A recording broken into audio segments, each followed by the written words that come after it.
आणि आम्ही त्याला म्हणजे असं काही कधी समजलं नाही, म्हणजे असं आमच्यात आणि त्यांच्यात कधी असं आमच्या कुटुंबियात म्हणतो मी, आणि त्यांच्यात असं कधी आम्हाला जाणवलं नाही की आपलेच लोक हे चांगले काम करतात, दुसरे करत नाही, असं कधी निष्कर्षापर्यंत आम्ही त्यांच्याबद्दल आलेलो नाही.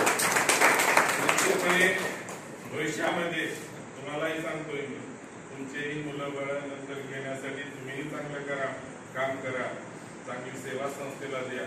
निश्चितपणे आता काय आम्ही नॉन टीचिंग पण भरत आहोत सध्या, अनेक पद आहेत, एवढी रांग लागली आहे. मला फार वाईट वाटते की नेट सेट पीएचडी लोक सुद्धा नॉन टीचिंग नाही करू देते.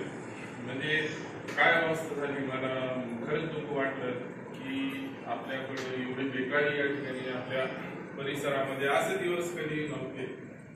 ते म्हणजे ऐकून होतं, परंतु आपल्याकडेच असे लोक इंटरव्ह्यूला आले. त्यामुळं मला हे सगळं बघून खरंच आपल्याकडं ही सिस्टीम आहे आपली, ती चांगली झाली पाहिजे. आणि बापूच्या पुढच्या आयुष्यासाठी निश्चितपणे या ठिकाणी माझ्या मनापासून शुभेच्छा राहतील. आणि त्यांच्या कुटुंबियांनाही ते निश्चितपणे वेळ भरपूर देतील आणि मधून येत जातील आपल्यासोबत, सगळ्यांसोबत हसत खेळत पूर्वीसारखं, म्हणजे डबा घेत करत म्हणल्याप्रमाणे. त्यामुळं आपल्या सर्वांच्या वतीनं त्यांना शुभेच्छा देतो. आणि तुमची शुगर पण डाऊन झाली असेल, बरंच वेळ तुम्ही बसला, आता 3-3:30 वाजलेले आहेत. त्यामुळे जास्त काही म्हणजे अडथळा तुमच्या आणि माझ्यामध्ये पण योग्य नाही. आणि बापूच्या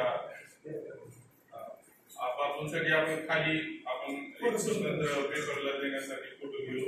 आणि मला या ठिकाणी आपण बोलावल्या त्याबद्दल मी आपल्या प्राचार्यांचं या ठिकाणी आभारी आहे.